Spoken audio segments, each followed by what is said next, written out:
अस्सलाम वालेकुम। Last video में मैंने आपको बताया था कि किस तरह जो है ना अपने प्लगइन इंस्टॉल करने हैं, किस तरह थीम इंस्टॉल करना है, किस तरह बाकी सेटिंग्स करनी है।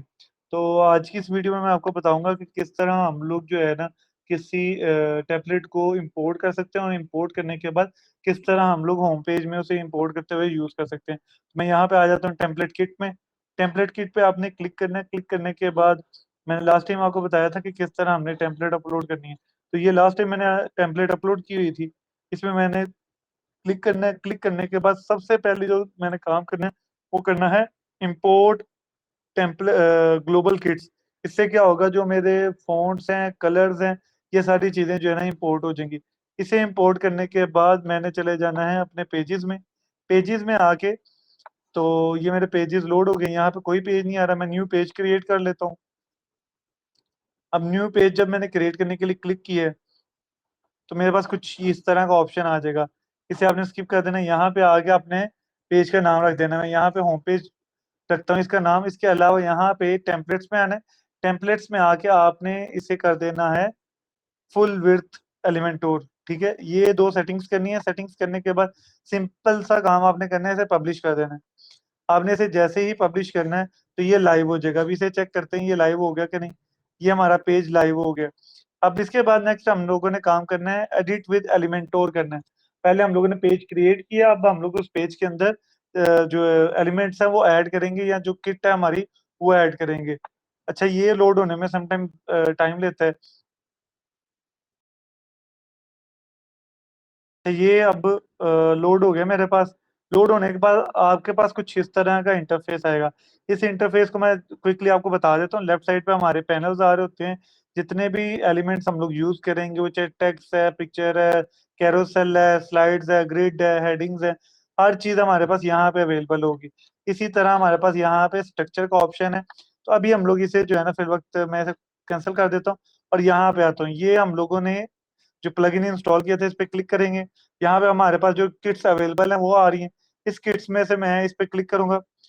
क्लिक करने के बाद मैंने यहाँ पे होम जो है ना वो इम्पोर्ट करना है। अब जैसे ही मैंने क्लिक किया तो ये लोड होना शुरू हो गया। अपॉन योर इंटरनेट स्पीड, ये डिपेंड करता है आपके इंटरनेट की स्पीड क्या होगी, उस हिसाब से ये डाउनलोड हो जाएगा। तो जितनी देर में ये डाउनलोड हो रहा है, वेट करते हैं। अच्छा, ये तकरीबन 1 से 2 मिनट लगेगा। अगर आपका इंटरनेट अच्छा चल रहा है ना, तो तकरीबन 1 से 2 मिनट लगेगा। उसके बाद ये सारे एलिमेंट्स, पिक्चर्स, हर चीज़ जो है ना, वो इम्पोर्ट कर लेगा और हमारे यहाँ पे मौजूद होगा। अभी ये 95% हो गया। अब इसके 100% होने का वेट करते हैं। अब जैसे ही 100% हुआ है, तो ये सारे एलिमेंट्स मेरे पास लोड हो गए। अब इनको एक-एक करके हम लोग इंशाल्लाह अपकमिंग क्लास में देखेंगे, वीडियो में देखेंगे। अभी के लिए मैं सिर्फ़ आपको ना कुछ चीज़ें समझा देता हूँ। अब ये इस साइड पे अगर आप देखें तो पहले हमारे पास कुछ इस तरह का ऑप्शन आ रहा था। अब जब हम लोगों ने चीज़ें लोड की हैं, तो यहाँ पे हमारे पास कुछ सेटिंग्स आ रही हैं, कुछ ऑप्शंस आ रहे हैं। हमेशा आप याद रखिएगा, एक कंटेंट का हमारे पास ऑप्शन आ रहा होगा, एक स्टाइल का और एक एडवांस का। तो इसे हम लोग देखते हैं। कंटेंट में क्या होगा, जो भी चीज़ हम लोगों ने लिखी हुई है ना, वो हमारे कंटेंट में आती है। वो चाहे हम लोगों ने बटन के अंदर कुछ लिखा हुआ है या आइकॉन प्रेस किया हुआ है या ये टेक्स्ट लिखा हुआ है, ये सारी चीज़ें आती हैं हमारे कंटेंट वाले पोर्शन के अंदर। स्टाइल के अंदर क्या चीज़ आती है, स्टाइल के अंदर आता है कि जो मैंने टेक्स्ट लिखा है इसका कलर क्या होगा, ये किस तरह काम करेगा, ये सारी चीज़ें आती हैं हमारी स्टाइल के अंदर। और लास्ट पे एडवांस सेटिंग्स है।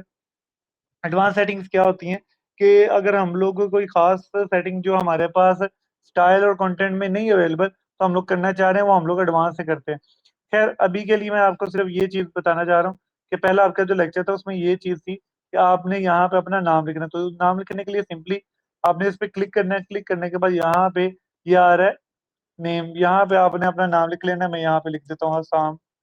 तो यहाँ पे मेरा नाम आ जाएगा। इसी तरह बॉटम में यहाँ पे हमारे पास सर्विसेज़ आ रही हैं। तो सर्विसेज़ अगर आपने ऐड करनी है तो सिंपली आप यहाँ पे क्लिक करो, जो भी सर्विस ऐड करनी है उसका नाम लिख दो।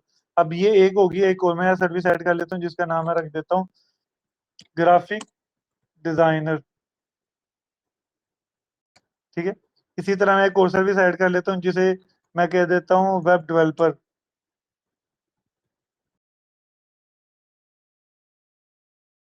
तो यहाँ पे आप अगर देखो तो यूआई डिज़ाइन आ रहा है, उसके बाद आपका आ रहा है ग्राफिक डिज़ाइनर, उसके बाद आपका आ रहा है वेब डेवलपर। तो ये जो हम लोग ये जितनी भी यहाँ पे एलिमेंट्स ऐड करेंगे वो यहाँ पे आते जाएंगे। इसी तरह ये टेक्स्ट की प्रॉपर्टी है, टेक्स्ट की प्रॉपर्टी में यहाँ पे आप कोई भी टेक्स्ट लिखना चाहो तो लिख सकते हो अपनी मर्जी से। इसके बाद जैसे कि मैंने बताया कि अगर हमने कलर चेंज करना है तो स्टाइल में आके यहाँ पे आके मैं इसका कलर चेंज कर सकता हूँ। अभी ये लेफ्ट लाइन है, मैं इसे सेंटर लाइन भी कर सकता हूँ, राइट लाइन भी कर सकता हूँ और जस्टिफाइड भी कर सकता हूँ। अभी मैं इसे लेफ्ट लाइन रखता हूँ। इसके बाद यहाँ पे टाइपोग्राफी में मैं इसकी क्या सेटिंग रखना चाह रहा हूँ, कौन सा फॉन्ट रखना चाह रहा हूँ, उसका साइज क्या रखना चाह रहा हूँ। अगर मैं चाहूँ यहाँ पे साइज इंक्रीज करना तो सिंपली मैं यहाँ पे वैल्यू लिखूंगा, साइज आ जाएगा। अगर कम करना चाह रहा हूँ तो सिंपली मैं वैल्यू लिखूंगा तो आ जाएगा। इसके बाद मैं वेट कितना रखना चाह रहा हूँ, मैं चाहता हूँ कितना मेरा टेक्स्ट जो है ना थिक हो। तो यहाँ से अगर मैं 100 कर दूंगा तो ये देखें बिल्कुल बारीक हो गया। और अगर इसी तरह मैं इसे 900 कर दूंगा तो ये फुल बोल्ड हो जाएगा। तो ये आपकी चॉइस होती है क्या रखना होता है। अभी के लिए मैं 500 रखता हूँ यहाँ पे। इसके बाद आपका यहाँ पे बॉटम में आ रहा होता है पैराग्राफ स्पेसिंग, वो आपने एडजस्ट करनी होती है। इसके बाद नेक्स्ट हमारे पास आता है कलर। हम लोग इस टेक्स्ट का कलर क्या रखना चाहते हैं। अगर मैं कोई भी कलर रखना चाहता हूँ मैं यहाँ पे आके सिंपली इस तरह ड्रैग करूंगा और कलर का कोई भी शेड या टिन टोन में सेलेक्ट करके उसे यूज कर लूंगा। इसी तरह अगर मैं ब्लॉक्स हैं, जैसे कि ये ब्लॉक एक है, ये दूसरा, ये तीसरा है। अब इनको अगर मैंने एडजस्ट करना हो तो इसके लिए हम लोग यूज करते हैं स्ट्रक्चर। स्ट्रक्चर आपके यहाँ पे टॉप पे आ रहा होता है, तो ये हमारा स्ट्रक्चर आ रहा है। अब इस स्ट्रक्चर में अगर आप लोग देखो तो ये एक कंटेनर है। इस कंटेनर के अंदर मजीद 3 कंटेनर है और हर एक कंटेनर के अंदर हमारे पास यहाँ पे डिफरेंट चीजें आ रही हैं। तो इसके लिए आपको इजी रहे ये सारा मामला। इसके लिए बेहतर है कि आप यहाँ पे ना नंबर लिख लो। मैं यहाँ पे नंबर लिख देता हूँ, 01 hero section, number 2 services slider. ठीक है, तो इस तरह आप इस पे नंबर लिख सकते हो, ज्यादा बेहतर है। मैं तो नाम भी लिख रहा हूँ, आप सिर्फ नंबर लिख लो ताकि आपको पता हो ये कौन सा कंटेनर है और इसमें क्या है। तो ये चीज बेहतर होती है। इसी तरह अगर किसी कंटेनर में कोई पार्ट डिलीट करना हो, जैसे मैं चाहता हूँ ये वाला पार्ट जो है ना है, तो इस पे मैं क्लिक करूंगा 1 में, हीरो सेक्शन में। हीरो सेक्शन में देखूंगा ये मेरे पास थर्ड कंटेनर कौन सा है, तो ये मेरे पास थर्ड कंटेनर आ रहा है। सिंपली मैं इस पे डिलीट का बटन प्रेस करूंगा तो वो कंटेनर जो है ये डिलीट हो जाएगा मेरे पास से।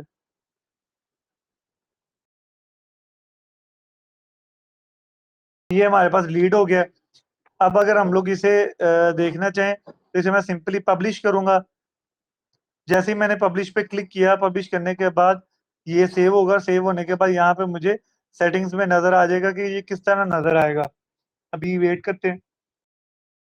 अच्छा, ये पब्लिश हो गया। पब्लिश होने के बाद मैं यहाँ पे आगे से एक दफा रिफ्रेश करता हूँ।